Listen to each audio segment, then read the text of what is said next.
you hear children trapped, I mean, you think of your own children, you think of other people's children. I have nieces, nephews, you know, friends, family. I mean, children's always a soft spot in firemen's hearts. I mean, we save everybody, but children, that ups the game.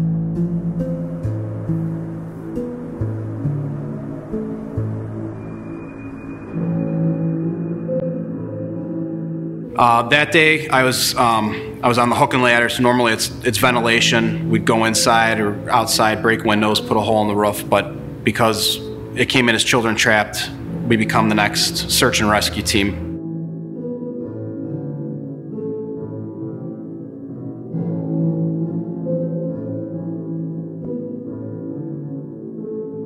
I asked the neighbor where he heard the girl from the window, and he said around back, so I went around back with him. He said he heard her right by the window, so that was, to me, that was probably the best way to get in there, but you never know. I mean, they could be anywhere in the house, so.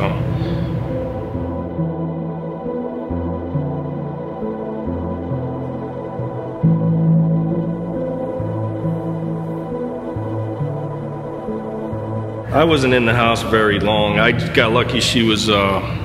I was able to find her fairly quick.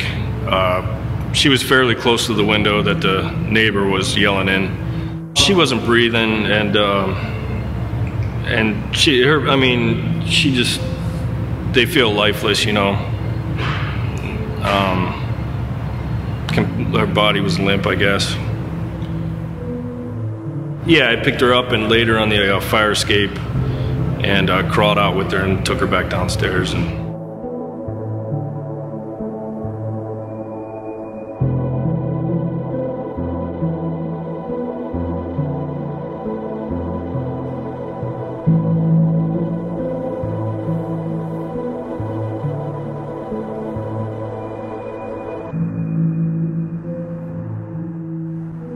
once we finished our search of the second floor, the chief radioed and said there was still a 2-year-old missing. So at that point, Lieutenant Hogan and I proceeded up to the 3rd floor, and we entered the room where I found the child, which I believe was the same room that firefighter Holian found his child in.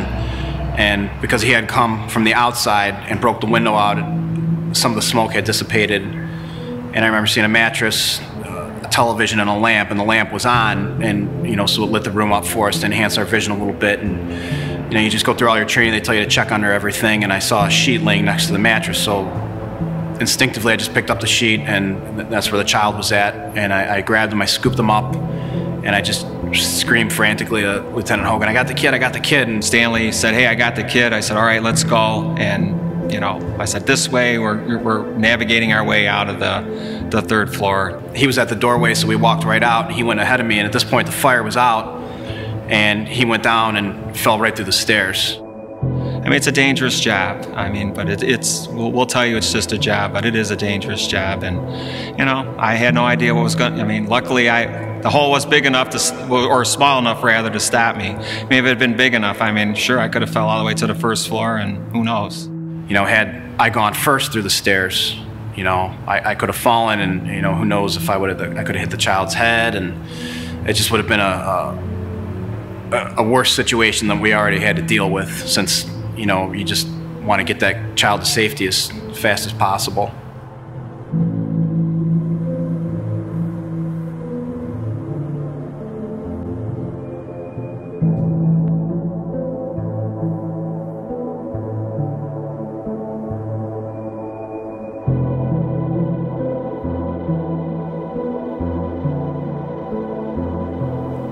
Unbelievable odds to what happened that day. I mean, we didn't know what was going to happen. We put ourselves at risk, but that's what we do. It's, you know, it's our job. But you know, to come out and save someone and everything to work out the way it did, I mean, it's truly amazing.